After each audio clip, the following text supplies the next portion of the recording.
시청자 여러분 안녕하세요. 시니어 경제 톡톡의 김웅철입니다. 시니어 비즈니스 하면 여러분 뭐가 제일 먼저 떠오르십니까? 요즘 액티브 시니어들이 많이 늘어나고 있기는 합니다만 이와 함께 여전히 돌봄과 케어가 필요한 고령자들도 많이 늘어나고 있습니다.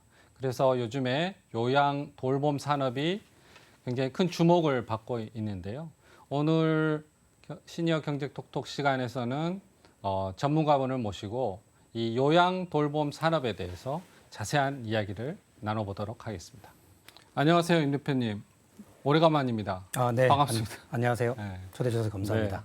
오늘 요양 돌봄 산업에 대해서 이야기를 하려고 그러는데요. 네. 저희들이 요양원, 또 요양병원, 또 어디에서는 시니어 타운, 또 일부에서는 뭐 주간보호센터 이런 각종 이 요양시설에 대해서 이런저런 이름으로 불리고 있는데 이거를 헷갈려 하신 분들이 많이 있더라고요. 네. 아마 사실은 이제 가정에 부모님이나 이런 분들 중에 이제 어느 정도 남의 도움을 받으셔야 될 정도로 노쇠가 진행되신 분들이 계신 분들이라면은 사실은 많이 접하게 되는 시설들이 아마 요양원이나 요양병원, 아까 말씀하신 것처럼 실버타운이지 않을까라는 생각들을 합니다. 근데 간단하게 구분하는 방법들은 먼저 이제 요양원과 요양병원의 차이점들을 좀 간단히 설명을 드리면 기본적으로 요양병원의 경우는 의료 의존도가 상당히 높으신 분들, 그런 분들이 들어가셔서 이 의사가 상주하고 있는 곳에서 의료 서비스를 중심으로 서비스를 받으시는 곳들이 요양병원이라고 생각을 하시면 되고요. 그리고 요양원의 경우는 치료나 아니면은 이런 치료의 목적보다는 주로 생활의 장으로서 내가 일상생활을 살아가는 곳으로서의 연장선들, 가정의 연장선이라고 생각을 해주시면 될 것 같습니다. 그래서 그렇게 구분을 하는데요. 가장 이해하기 쉽고 구분하기 쉬운 방법은 의사가 상주를 하고 있으면은 요양병원이 될 것이고요. 그다음에 의사가 없으면은 요양원으로 구분을 해주시면 될 것 같습니다. 그리고 이제 실버타운, 요즘에 또 한참 이제 요양원만큼이나 또 실버타운들이 많이 들어서고 그렇죠. 있는데 요양원과 실버타운의 차이점은 요양원의 경우는 이제 우리나라의 노인 장기요양보험이라는 제도 하에서 이제 이런 등급을 받으시는 분들이 이제 쓰실 수 있는 그런 제도, 국가가 운영을 하는 제도 내에서 운영되는 시설이라고 봐주시면 되고요. 그리고 실버타운의 경우는 이제 국가 중심보다는 일반 민간이 중심이 돼서 이런 아파트형이라든가 이런 형태로 해서 주거를 만들어 놓고 거기에 들어가서 집단적으로 이렇게 사시는 형태의 곳들을 실버타운이라고 생각하시면 될 겁니다. 그래서 간단하게 구분하는 방법은 장기요양보험의 혜택을 받을 수 있느냐 없느냐의 차이 정도로 이해하시면은 쉽게 이해하실 수 있을 것 같습니다. 일반적으로 요양원이 지금 방금 말씀하신 대로 장기 요양보험의 등급을 받으신 분들이 들어가는데 그거를 잘 모르신 분들이 있어요. 그러니까 요양원이 아무나 다 들어갈 수 있는 걸로 아는데 그렇지 않은 거죠, 그러니까. 네, 그렇습니다. 장기 요양보험이라는 걸 간단히 좀 이렇게 설명을 해야 될 것 같은데. 네. 노인 장기 요양보험에 대해서 설명을 드리자면 상당히 긴 부분들이긴 한데요. 일단은 이제 2007년도에 처음 이제 우리나라가 시범 사업을 하면서 노인 장기 요양보험이 시작이 됐습니다. 그리고 처음에 이거를 시작하게 된 취지는 아무래도 우리나라가 이제 초고령화 사회로가 전망이 되면서 이런 고령자들에 대한 돌봄, 이런 것들이 사회 문제시가 될 것으로 미리 예견을 하면서 이제 이런 돌봄들을 어떻게 노인들을 돌볼 것인가라는 것들을 고민하던 차에 만들어지게 되었고요. 그리고 이제 가장 큰 취지는 자립이 가능하신 분들, 스스로 생활이 가능하신 분들은 지금까지 생활을 해오시지만 이제는 점점 이제 남에게 의존을 해서 돌봄을 받아야 되는 경우가 생겼을 때 이제 그때 이제 이용을 할 수 있는 보험이 이제 노인 장기 요양보험이라고 생각을 하시면 되고요. 이거를 받으시려면은 이제 건강보험공단에 가셔서 이제 노인 장기 요양보험을 신청을 하시고 하신 이후에 이제 그게 맞는 등급을 받게 됩니다. 그러면 이제 등급을 받으신 이후에서 거기 등급에 맞게 한도라든가 이용할 수 있는 서비스나 이런 것들이 다 다양해지기 때문에 이 자리에서 모든 거 다 설명드리긴 어렵지만은 아마 가까운 건강보험공단 지사에 가시면은 조금 더 자세하게 안내를 받으실 수가 있을 거라고 생각합니다. 노인 장기 요양보험은 내가 케어가 좀 필요한 것 같다. 그거를 신청을 하면 심사를 건강보험공단을 해서 이 정도 필요하십니다. 그런 이제 5등급이죠. 네, 5등급으로. 총 단계가 1등급이 가장 중증이고요. 네. 그다음에 이제 5등급 치매 특별 등급도 있고 그래서 신체 ADL이라고 얘기를 하는데 일상생활 등급의 정도에 따라서 네. 이제 제일 경증이 5등급이고 네. 중증이 1등급이 되는 것들이죠. 제가 듣기로는 리하원이 일본 요양원의 운영 방식을 그대로 갖다가 쓰고 있다는 이야기를 들었거든요. 네. 리하원에 대해서 이제 소개 겸 설명을 해주시죠. 네. 저희 회사는 아까 말씀해 주신 것처럼 일본에서 저희들이 투자를 받아서 이제 이 서비스를 운영을 하고 있고요. 무엇보다도 저희들 뭐 주로 이제 물론 자금은 일본에서 들어왔지만은 기본적으로 우리나라의 노인 장기요양보험에 이제 토대를 두고 서비스를 운영을 하고 있습니다. 그리고 저희가 지금 추구하고자 하는 좀 다른 데와 좀 차이가 나는 서비스 중에 하나는 주로 이제 중증자들이 이용을 하실 수 있는 그런 주간보호 서비스를 많이 지향을 하고 있습니다. 중증자라 하면은 지금은 이제 소위 말하면 노인 장기요양보험 등급자들 중에 1, 2, 3등급에 해당하는 그래서 대부분 그 정도가 되면은 요양원으로 들어가셔야 된다고 생각하시는 경우들이 많습니다. 하지만 뭐 저희들의 경우는 이런 내가 정말로 남의 도움을 받을 정도로까지 중증이 되더라도 내가 살아왔던 곳에서 계속 살아가고 싶은 그런 욕구들을 제가 충족시켜 드려야 되겠다는 생각을 했었었고요. 그래서 대부분의 이런 그 재가 서비스나 주간보호센터의 경우는 주로 이제 경증인 이용자분들이 많습니다. 네. 하지만은 저희들은 주로 이제 중증인 어르신분들, 그래서 휠체어를 타고 오시거나 뭐 파킨슨이라든가 아니면 편마비라든가 여러 가지 기본적으로 질환을 가지고 계신 분들도 사실은 이용하실 수 있는 그런 주간보호 서비스를 표방을 하고 있고요. 네. 그래서 저희가 그 서비스를 제공하는 인력 구성 자체가 다른 곳들보다는 좀 보건 의료 직종이 많습니다. 그래서 간호사, 물리치료사, 작업치료사 이런 보건 의료 직종들이 보진을 하고 있기 때문에 굳이 이런 그 병원에 가셔서 케어를 받지 않으시더라도 가까운 저희 서비스 센터에 오셔가지고 서비스를 받으실 수 있도록 해드리고 있는 것들이 있기 때문에 그래서 중증자가 그 케어할 수 있는 그런 그 서비스를 하고 있다는 게 첫 번째 특징이라고 말씀을 드릴 수 있을 것 같습니다. 네. 중증자면은 더 모시기가 더 쉽지는 않을 것 같은데. 네, 그래서 저희들이 이제 그런 분들의 편의를 위해서 다양한 환경들을 갖춰놓고 있고요. 네. 특히 이제 뭐 주간보호 같은 경우는 가장 이제 어려움을 겪는 것 중에 하나가 바로 송영이라는 겁니다. 뭐 송영이라는 거는 아마 흔히 드리고 데려다 모셔오고 맞습니다. 이런 거죠. 네. 그래서 그런 서비스들을 할 때 저희 차량에는 전부 다 휠체어가 들어갈 수 있는 차량으로 다 개조를 했습니다. 그래서 이분들이 휠체어를 타셔도 편안하게 언제든지 오실 수 있도록 저희가 교통 편의 서비스라든가 이런 것들 제공을 해드리고 있고요. 그리고 휠체어만을 타시는 것들이 아니라 또 휠체어 타신 분들도 저희 센터에 오시면은 휠체어에서 보행기 그리고 기존에 보행기를 쓰시던 분들도 보행기에서 지팡이를 쓰셨던 분들도 지팡이에서 그냥 자립해서 보행을 하실 수 있도록 그 기능들을 개선해드리는 그런 쪽으로 저희가 재활 중심의 케어를 하고 있다라고 이해해 주시면 될 것 같습니다. 다만 지금까지 기존에 우리가 알고 있던 재활이라고 한다라면 네. 주로 이제 병원에서 치료를 받는 거 그다음에 이제 그 손상된 기능들을 다시 회복하는 것들을 대부분 다 재활이라고 생각을 하십니다. 그래서 예를 들자면은 내가 오른손에 마비가 있을 때 이 오른손을 고치는 것들 그리고 일상생활을 더 돌리는 것들 재활이라고 생각을 하시는데 저희 요양원에서 추구하는 재활은 이 마비된 오른손이 아니라 남아있는 왼손을 가지고 어떻게 생활하실 수 있는가 생활에 있어서의 재활들이라는 것들이죠. 그래서 잔존 기능들을 다시 복귀시키고 그걸 활용을 해서 생활을 해 나갈 수 있도록 도와드린다라는 측면에서는 조금 더 이 병원에서 하는 재활과는 조금 더 차이가 있다라고 봐주시면 되겠습니다. 그런 게 일본 요양 시스템에서는 네. 시설에서는 지금 하고 있다는 말씀인 것 같고요. 네. 요양 산업에 참여하시게 된 게 이 네. 일본의 요양 시스템을 접하는 것과 관계가 있습니까? 좀 네. 개인의 이 요양 산업에 뛰어든 계기와 함께 좀 소개를 해주시죠. 네, 뭐 제가 사실 지금 현재 이 사업을 운영을 한 지는 한 15년 정도 됐습니다. 그래서 사실 우리나라 노인 장기 요양보험 시작과 동시에 저희들도 제가 창업을 했었었고요. 돌아오는 과정에서 뭐 저 역시도 이제 아무것도 모르는 상태에서 사실은 시작을 했었습니다.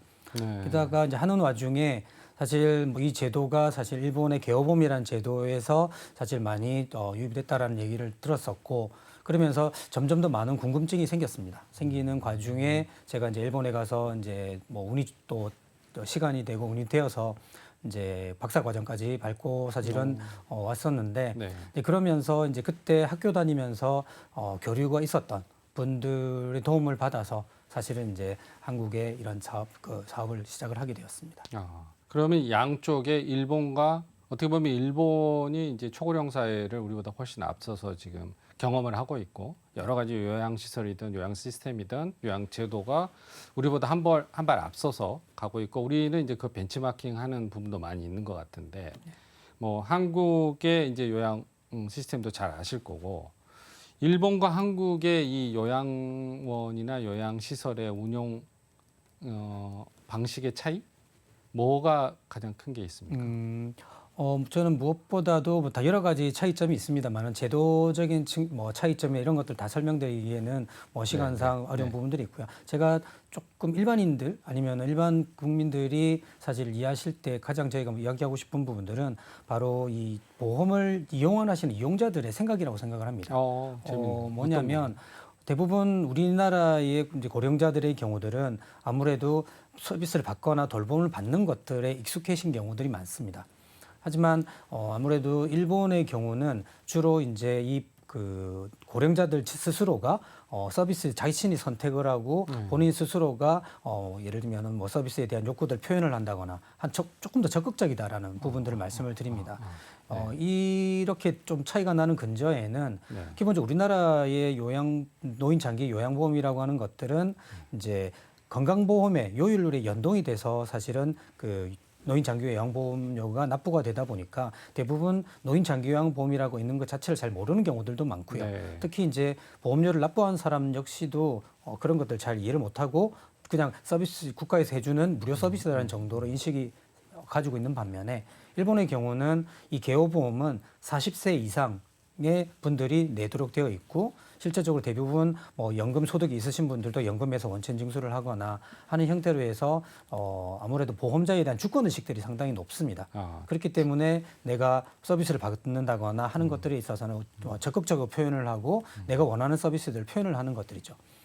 저희들 역시도 현장에서 이런 이용자들이나 어르신들의 욕구를 듣다 보면 상대적으로 아마도 일본에 있는 이용자들보다는 조금 더 받는 데 익숙하고 그냥 이런 쪽이고요. 그래서 사실은 저희가 지금 현재 자립 지원이라고 하는 이런 것들을 표방을 하면서 서비스를 하고 있지만은 아직은 한국의 정서와 조금 맞지 않는 부분들도 나타나고는 있습니다.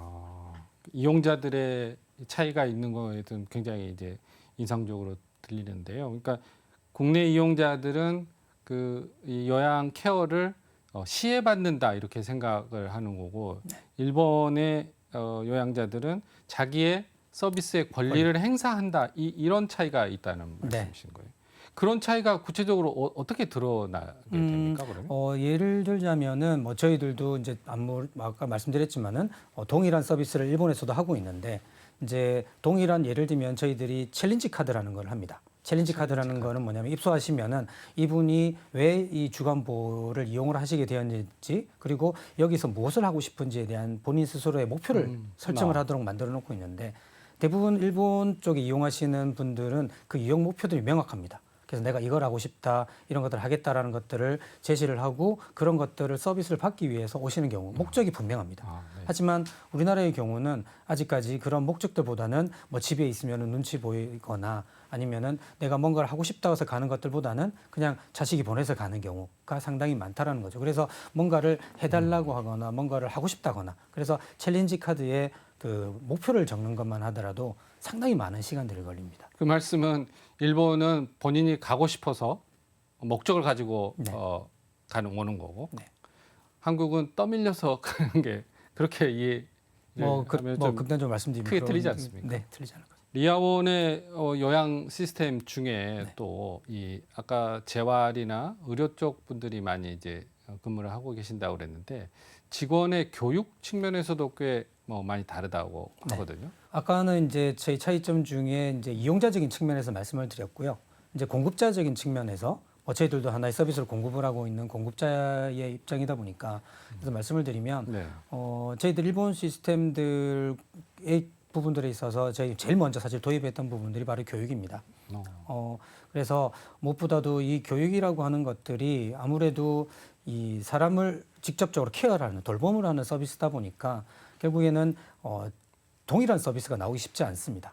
그래서 대부분의 뭐 이런 장기요양 서비스들이 겪고 있는 어려움 중에 하나는 그 개인의 인성 그리고 개인의 더 성격 이런 것들에 따라서 서비스의 질이 달라지는 그런 요소들이 상당히 많은데 저희들이 교육에 집중을 하고 교육에 많은 시간을 들이는 이유 중에 하나는 결국에는 사람이 하는 서비스를 모든 것들이 표준화되고 그리고 이렇게 그 어디를 가더라도 동일한 서비스가 제공이 되어야 된다라는 것들이 저희 생각이었었습니다. 그래서 이런 그 서비스를 제공을 했고요. 그리고 교육도 이제 다른 데와 좀 다른 부분들은 대부분 예를 들면은 뭐 간호사가 있다면 간호사에 대한 직무 역량을 높이기 위한 교육을 받는다거나 아니면은 각 직종별로 자기에게 맞는 그 직종에 맞는 교육만을 받아온다라고 한다라면은 저희는 기본적으로 다직종 연계를 가장 기본으로 하고 있습니다. 이 다직종 연계는 뭐냐면 기본 요양병원의 경우 아니면 병원의 경우는 의사가 있기 때문에 의사의 지시서라든가 처방에 의해서 그 간호사나 물리치료사나 이런 분들이 그거를 실행을 하거나 치료를 집행을 하지만 장기요양 기관에는 의사가 없습니다. 그러면 어떤 것들을 기준으로 해서 동일한 서비스, 통일된 서비스를 제공을 할 것인가? 이거는 말 그대로 사실은 한 사람의 의견을 결정을 하는 것들이 아닌 다직종이 모여서 사실은 의견을 내서 하나의 의견을 만들어서 제공을 한다는 것들이죠. 그러려면 상대방의 직종에 대한 이해가 필요합니다. 내가 간호사기 때문에 요양보호사의 서비스를 몰라도 돼가 아니라 내가 요양보호사기 때문에 뭐 물리치료사에 대한 내용들을 몰라도 돼 이런 것들이 아니라 그래서 모든 직종들이 하나의 우리가 서비스를 제공을 하기 위해서는 상대방 직종에 대한 부분들을 이해를 해야 되는 그래서 저희들이 교육이라는 것들은 기존에 뭐 자기가 가지고 있는 직종들의 직무 능력 향상보다는 다직종 연계를 위한 교육 제도다고 좀 말씀을 드릴 수 있을 것 같습니다. 이거는 역시 요양시설이든 케어의 질은 그거를 제공하는 요양보호사지 스태프들의 질하고 질적 수준하고 이제 연관이 된 것 같은데 관계된 이야기일 수도 있고 좀 이게 결이 다른 이야기일 수도 있는데 요양시설에서 항상 끊이지 않는 나쁜 소식들이 한 번씩 들려오지 않습니까? 네. 뭐 학대 뭐 이런 문제가 오는데 또 요양원의 부실 운영 문제 그런 이유가 어디 있다고 생각하시고 어떻게 해결하면 좋겠다고 생각하십니까? 네. 사실 뭐 노인 학대 문제나 이런 부분들이 요 근래에 들어와서 나온 문제는 아닌 것 같고요. 사실 뭐 노인 장기요양보험이 있으면서 항상 있어 왔던 뭐 고질적인 문제라고 생각을 합니다. 그리고 뭐 이웃나라 일본도 사실 여기에서 뭐 당연히 자유로울 수 없고요. 하지만 이 부분들 우리가 유심히 보게 되면 결국에는 이 돌봄이라고 하는 서비스는 결국에는 사람이 사람한테 베푸는 서비스라고 생각을 합니다. 그런데 서비스를 당연히 행복한 서비스를 받기 위해서는 서비스를 제공하는 사람이 행복해야 된다고 생각을 합니다. 그러려면 어느 정도 내가 이 서비스를 하는 데 있어서 내 스스로가 만족감을 가질 수 있고 여러 가지 내가 내 스스로의 이런 그 돌봄에 대한 이런 그 사명감, 가치를 느낄 수 있도록 해드리는 것들이 필요한데 사실 지금 현재의 우리나라의 여러 가지 문제점들을 보게 되면 그렇지 않은 경우들이 많습니다. 일례로 물론 지금 현재 여러 가지 인권 교육, 그다음에 이런 학대 예방 교육들 뭐 여러 가지를 하고 있지만은 사실 대부분 현장에서는 여러 가지 뭐 좁은 공간에서 그다음에 어르신들과 이런 케어에 여러 가지 감정적인 대립들, 그다음에 야간 근무에 대한 부담들, 뭐 여러 가지 사실 업무에 있어서의 스트레스나 이런 것들이 많다라고 생각을 합니다. 그리고 그런 것들이 배출이 되는 것들이 사실은 어르신들, 어떻게 보면 그 내부에서 가장 약자라고 할 수 있는 어르신들에게 표출이 되는 것들이기 때문에 저는 노인 학대 문제 아니면 이런 인권의 문제는 결코 요양보호사 개인의 문제라고 생각하지 않습니다. 이거는 좀 더 확장을 하자면은 많이 발생을 하는 낙상 문제도 마찬가지라고 생각을 합니다. 그래서 저희들 리아원의 경우는 낙상이나 뭐 학대나 뭐 이런 부분들을 이제 별도의 교육보다는 저희들이 가지고 있는 어떻게 하면 업무의 부담을 들어줄 것인가, 수발 부담을 들어주고 그리고 어떻게 하면 즐겁게 케어를 할 것인가에 대한 부분들. 그래서 직원들의 심리적인 뭐 평안이나 위안을 할 수 있는 여러 가지 프로그램들도 진행을 하고 있고요. 더 나아가서는 조금 더 이런 것들 돌봄에 대한 내 스스로의 프라이드를 높이는 것들이 필요하다고 생각을 합니다. 그래서 이런 저희가 필로소피라는 것들을 하면서 조금 더 우리가 왜 이 서비스를 하는지 그리고 이용자들의 만족시키기 위해서 우리가 어떤 것들을 해야 되는지에 대한 부분들을 우리 직원들 스스로가 고민을 하는 이런 것들 그런 생각들을 많이 다지는 시간들을 가지고 있습니다. 네. 그래서 저희들이 물론 이 노인 학대라든가 이런 낙상이라든가 뭐 여러 가지 이제 일어나는 여러 가지 문제점들을 단번에 해결할 수 있기는 쉽지는 않지만 이제는 우리가 업무의 질을 개선을 해주고 요양보호사들의 그런 그 인식이라든가 이런 것들도 네. 개선해 줄 수 있도록 해주는 것들 이런 사회적 노력들이 반드시 병행이 되어야지만이 이런 부분들이 학대나 이런 것들도 없어지지 않을까 생각을 합니다. 네. 그거는 이제 요양원 내부 자체에서의 대응 부분인 것 같고 정책 당국의 제도적인 측면 그것도 개선돼야 될 부분이 있을까요? 네, 그 부분들하고도 자연스럽게 맥락을 같이 하는데요. 예를 들면 지금 현재 우리나라의 돌봄자와 이용자 사이의 그 비율이라든가 네. 그다음에 여러 가지 면적들 특히 예를 들면 지금 현재 뭐 각 그 변당 그 이용자들의 생활실의 면적이라든가 그다음에 여러 가지 수가 체계의 문제들 이런 것들이 사실은 너무 팍팍하게 되어 있는 경우들이 많습니다. 그러다 보니까 이런 여유를 가지고 어르신들과 뭐 이런 것들을 이야기를 하거나 아니면 운영할 수 있는 이런 것들이 제 수가 체계가 그렇게 되어 있지 않다 보니까 네. 그래서 사실 운영자 입장에서도 사실 그렇게 운영할 수밖에 없는 뭐 이유가 사실은 원천적으로는 제도에 기인하지 않나라는 생각들은 합니다. 그 제도적인 측면은 일본과 비교해 보면 좀 저희들이 벤치마킹 해야 될 부분이 많이 있다는 네, 말씀이십니까? 맞습니다. 대표님은 아까 리하원이라는 요양 시설을 지금 운영을 하고 계시는데 또 하나 회사가 있어요. 네. 그러니까 대구의 모 백화점에서 지금 운영하고 있으신 것 같은데 회사 소개를 한번 해주시죠. 네. 현재 저희가 운영을 하고 있는 란달 유디케어스라는 회사는 뭐 소재지는 지금 인천에 있습니다. 본사는 인천에 있고요. 네. 이제 저희들이 대구의 백화점에는 별도의 이런 노인용품들 전문 매장들을 별도로 운영을 하고는 있습니다. 먼저 이제 저희들이 이제 추구하고 있는 메인 사업은 주로 이제 노인용품들 이제에 대한 유통 그리고 제조 그리고 뭐 판매 이런 쪽으로 주로 하고 있고요. 주 고객이 되시는 분들은 네. 물론 일반인들도 계시지만은 주로 이제 아까 말씀드렸던 요양원, 요양병원 뭐 이런 쪽으로 대상으로 하는 이제 용품들을 판매를 하거나 아니면은 노인 장기 요양보험의 복지연구 급여라는 제도가 있습니다. 그래서 뭐 전동 침대라든가 휠체어나 이런 부분들을 한 15% 개인 부담금만 내시면은 이렇게 값싸게 그렇게 렌탈을 하거나 구매를 하실 수가 있는데 그런 복지연구 제품들을 렌탈하거나 판매하는 이런 일들도 하고 있고요. 그래서 네. 전반적으로 노인용품들을 전반적으로 다 취급하고 있는 용품 전문 회사라고 봐주시면 되겠습니다. 난달 유디케어스가 이제 그 연구 사업을 하고 있다는 말씀이시죠? 네, 네, 그렇습니다. 이게 근데 다른 복지 연구점도 많이 있을 텐데 거기하고 좀 차이점이 있다고 들었습니다. 네. 체험을 할 수 있다고요? 네. 네. 주로 이제 지금 기존에 아마 여러분들이 노인 장기요양 등급을 받으셨던 분들이라면은 아마 대부분 그 집 근처에 있는 복지연구 판매점들에 대한 이런 정보들을 받으셨을 겁니다. 그런데 이제 대부분의 이제 아마 그 정보를 가지고 가보시면은 이런 매장을 가지고 있는 곳들이 많지는 않습니다. 그리고 대부분의 조그마한 사무소에서 이렇게 제품들을 이렇게 소개시켜주거나 하는 정보 전달 정도의 역할들만 하고 있는데 이런 일반인들의 경우들은 실제적으로 제품들을 만져보거나 써보거나 사실은 그렇게 하고 난 뒤에 구매를 할 수 있는 그런 환경이 사실은 되어 있지는 않은 경우가 많습니다. 그래서 이제 저희들은 가능하면은 네. 이용자들에게 이런 몸에 맞고 그 개인에게 맞는 제품들을 직접적으로 눈에 보고 만져보고 사용하실 수 있도록 해드리기 위해서 저희들이 매장을 만들었고 그 매장을 통해서 다양한 제품들을 체험해 보시고 보실 수 있고요.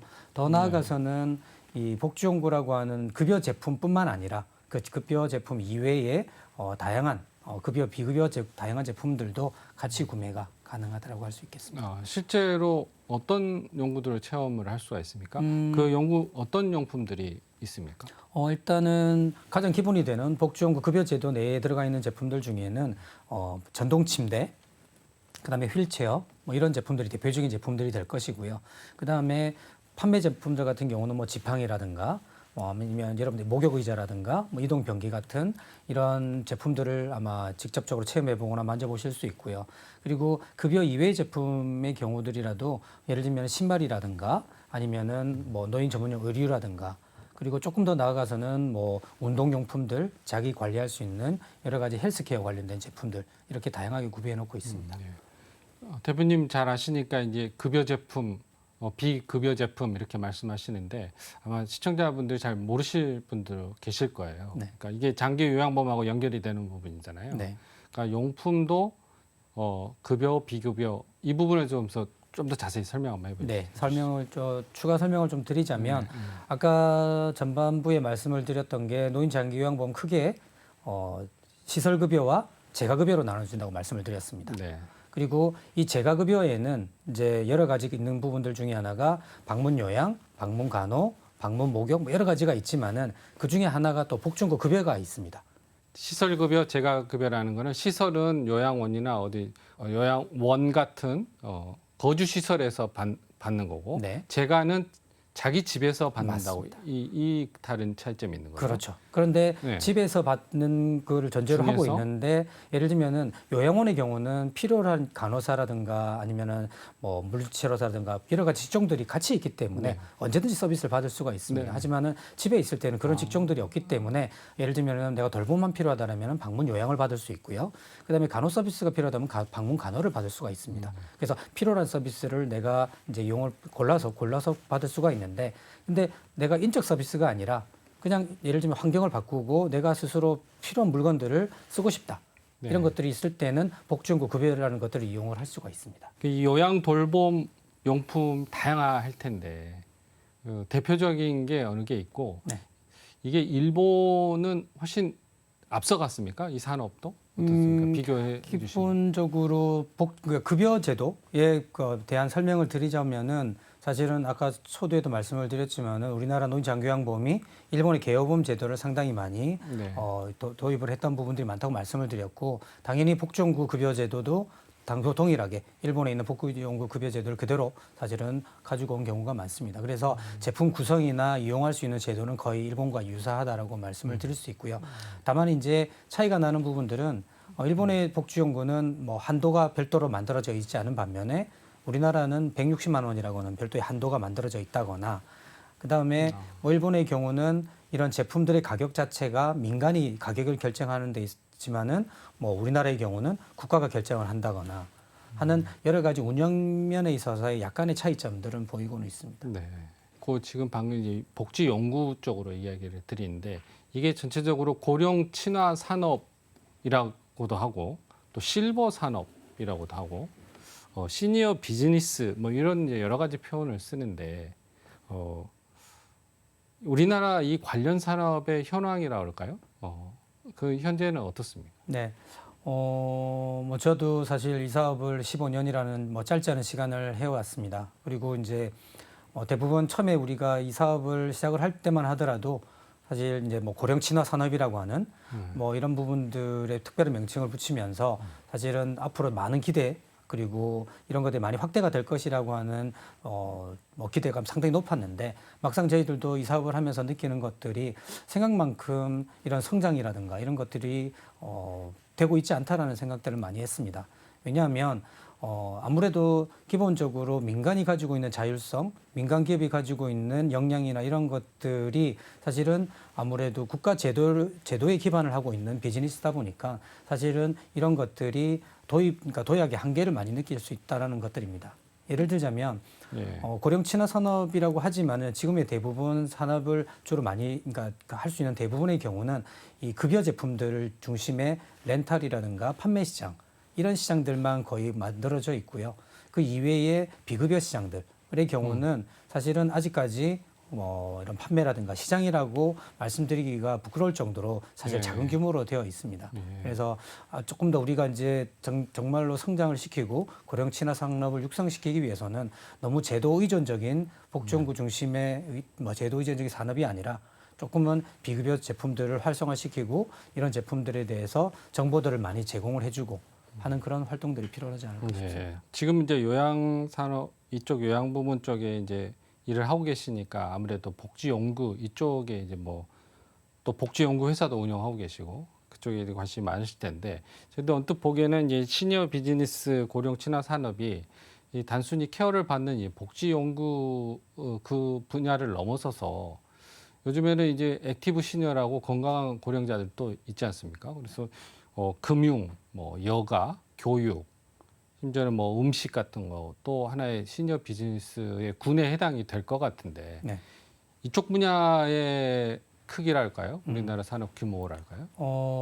사실은 그 산업 규모를 통계치를 사실은 보게 되면 네. 거기에는 상당히 많은 저는 호수가 있다라고 생각을 합니다. 네. 예를 들자면 지금 금융뿐만 아니라 아까 말씀하셨던 것처럼 고령 친화 산업이라고 하는 스펙트럼에서 우리가 뭐 딱 끊어서 65세 이상의 모든 경제 활동들을 사실은 실버 산업으로 봐야 되느냐라고 한다라면은 사실은 저는 그렇지 않다라고 생각을 하고요. 모든 것들이 사실은 연장선상에 있다라는 부분들이 있기 때문에 우리가 뭐 동일하게 뭐 65세 이전에 했던 것 활동들을 65세 이후에도 하고 있는 상황들이 많습니다. 네. 그래서 이런 것들을 뭐 우리가 고령 친화 산업이다라고 해서 시장 통계치를 나오는 것들은 어찌 보면은 좀 부풀려진 수치가 아닐까라는 생각들은 하고요. 정말로 저희들이 몸의 피부로 와닿는 그리고 이런 것들을 우리가 산업화시켜서 확대를 시키려 나가려면은 명확한 고객에 대한 타겟팅 그리고 명확한 고객에 대한 규정, 뭐 이런 정의라든가 이런 것들이 필요로 한데 네. 아직까지는 그런 부분들이 명확하지 않다라는 부분들. 그래서 사실은 뭐 이제 우리가 이런 것들 좀 산업적인 측면에서 발전을 시키기 위해서는 명확한 산업에 대한 이런 구분들, 정의 이런 것들이 좀 필요하지 않을까라는 생각들은 합니다. 네.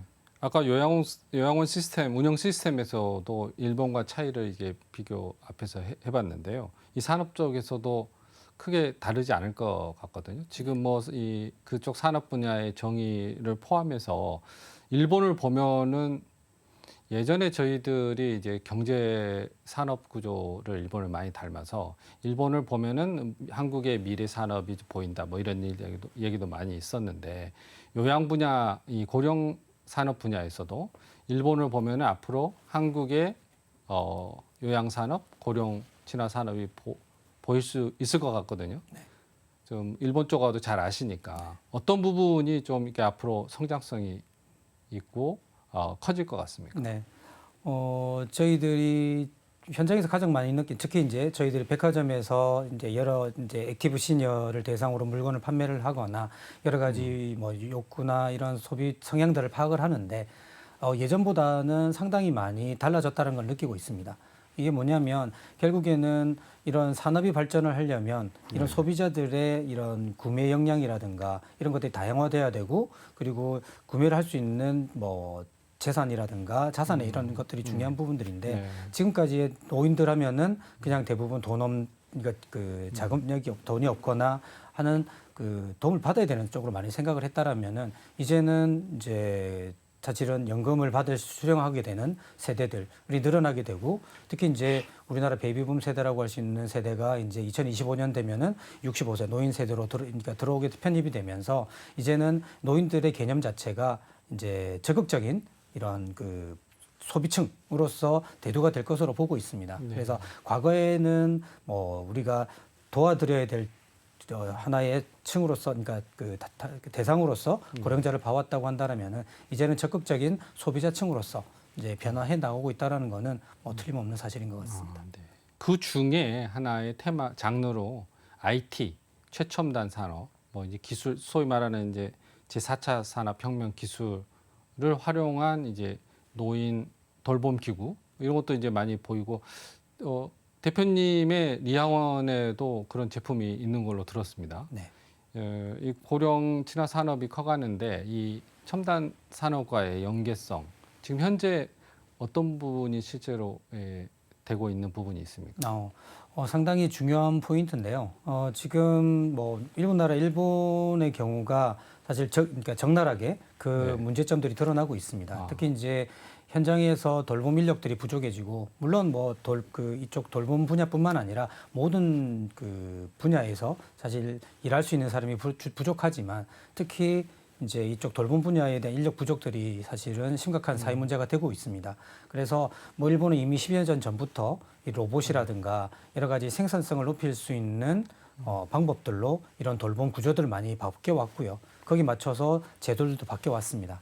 그리고 다만 이제 우리나라의 경우는 이제 아직까지는 뭐 일본만큼의 심각한 상황들은 아니지만 이미 지역마다 편차를 보이고 있긴 하지만 지역에서도 이런 이 돌봄 인력들을 구하지 못해서 사실은 서비스를 못하는 경우가 많이 나타나고 있는 게 현실이기 때문에 그래서 이제도 우리나라에서도 이런 여러 가지 돌봄 로봇이라든가 이런 것들에 대한 기술들이 많이 발전을 했고 그런 것들이 이미 뭐 일본에도 수출이 되는 그런 형상까지도 왔기 때문에 이제는 우리나라 기술적으로 많이 따라갔는데 문제는 이런 것들을 현장에서 구매해서 쓰거나 그리고 적용을 해서 활용을 하기 위해서는 아직까지는 이 부분들을 활용할 수 있는 주 구매자라고 할 수 있는 요양원이나 개인들이 그런 것들을 구매할 수 있는 역량이 많이 되지 않지 않느냐, 소비력이 떨어지지 않느냐라는 뭐 그런 생각들을 좀 가지고 있습니다. 이건 조금 다른 이야기인데 이제 방금 돌봄 인력이 일본에서 많이 부족해서 그 빈 자리를 로봇으로 메꾸는 그런 이제 대응을 하고 있다고 말씀하셔서 하는 얘기인데 돌봄 인력이 부족해서 일본 같은 경우는 외국인들을 많이 이제 활용을 하려고 하는 것 같아요. 그 상황하고 네. 한국은 어떤 상황이에요? 외국 인력을 뭐 이미 일본은 10여 년 전부터 뭐 여러 가지 제도를 바꾸면서 사실은 교육도 했고 그리고 현장에서 이제 직접적으로 자격을 취득시켜서 현장에 투입을 했는데 저는 뭐 일본에서 여러 가지 뭐 평가가 있습니다만은 한 절반의 성공이다라고 얘기를 하고 있는 것 같습니다. 당연히 이제 어느 정도 필요로 하는 곳에서는 정말로 일손이 부족했던 곳에서는 그런 부분들 도움을 주지만은 조금 더 이 돌봄 직종의 돌봄 스킬을 높인다거나 하는 데는 한계가 있다. 예를 들면은 단순 돌봄 이런 뭐 신체 돌봄이라든가 하는 것들은 해줄 수 있지만은 예를 들면은 뭐 평가를 한다거나 기록을 한다거나 조금 더 플랜을 짠다고 하는 조금 더 고난이도의 이런 업무들은 사실은 한계가 있다라는 측면이 많다라고 일본에서도 얘기를 하고 있습니다. 그래서 일본도 지금 현재 조금씩 이런 것들을 바꿔 나가고 있는 상황이고요. 그리고 우리나라의 경우는 아직은 이 장기요양 보험에 있어서 요양보호사들을 뭐 이런 외국인들로 들어오는 것들에 대해서 허용한다라는 내용은 아직까지는 있지는 않고요. 다만 이제 현재 그 가사도우미라든가 하는 일반 그 생활 지원 서비스에 있어서의 민간 차원에 있어서 그 외국인들이 들어오는 것들은 뭐 비자 문제를 해결해 준다거나 하는 그런 움직임들은 있는 걸로 알고 있습니다. 돌봄 인력 부족 현상은 아직은 우리나라에서는 없습니까? 아닙니다. 돌봄 부족 현상 상당히 조금씩 그러니까 그 대도시라든가 이런 도심에 있어서는 인력을 조금 구하기가 용이하지만 사실은 이런 시골이라든가 이런 지방 같은 경우들은 사실은 돌봄 인력을 못 구해서 어르신들을 케어 못하는 경우들이 나타나고 있다라는 것 부분들은 뭐 현실인 것 같습니다. 네. 아까 앞에서 요양 돌봄 제도의 여러 가지 문제를 해결하기 위해서 제도적인 뒷받침과 개선이 필요하다는 이제 말씀 주셨는데 이 실버 산업, 고령 친화 산업의 발전과 관련해 가지고 또 정책적, 제도적 개선점이라고 할까요? 재원이라고 할까요? 상당히 뭐 민감한 부분이기도 하고요. 네. 뭐 지금 상황에서 이제 여러 가지 뭐 제도적인 문제점들을 열거하자면 사실 수도 없이 상당히 많은 부분이긴 합니다만은 제가 서비스를 공급하는 입장, 공급자의 입장에서 말씀을 드리면 저희들이 아무래도 국가 제도 사업이라는 것들은 어쩔 수 없는 상황이라고 생각을 합니다. 하지만 대부분 이 서비스를 제공을 하고 있는 곳이 민간이고요. 그리고 민간이 이 노인 장기요양보험의 플레이어로서 활약을 하고 있다는 것들은 결국은 그 민간의 자율성 그리고 민간의 그 역동성 이런 것들을 사실 조금 더 살려줄 수 있는 쪽으로 가야 되는 부분들이 있는데 지금 현재로서는 너무 통제 중심 그리고 이런 것들이 좀 확대보다는 너무나 관리 중심으로 가고 있는 것들이 많지 않냐는 생각들을 합니다. 그래서 조금 더 뭐 이제는 어느 정도 이제 15년이라는 세월 동안 이 오랫동안 일을 하셨던 분들이나 이 사업을 하셨던 분들 좀 진성이 가려졌다고 보고 있습니다. 이제는 어느 정도 인프라가 갖춰져 있고 그리고 이 서비스를 할 수 있는 많은 저력을 가지고 있는 좋은 공급자들이 있습니다.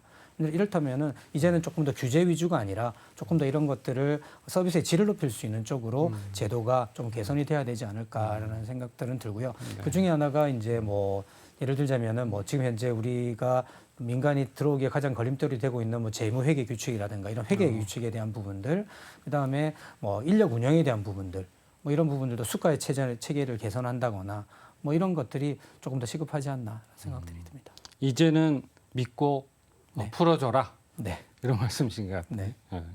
오늘 돌봄 요양 산업에 대한 A to Z까지 다양한 말씀을 해주신 것 같습니다. 많은 공부가 됐습니다. 오늘 나오셔서 감사드립니다. 감사합니다. 오늘은 임기웅 란달 유디케어스 대표님을 모시고 우리나라의 요양 돌봄 산업에 대해서 자세한 이야기 나눠봤습니다. 오늘의 시니어 경제 톡톡은 여기까지입니다. 감사합니다.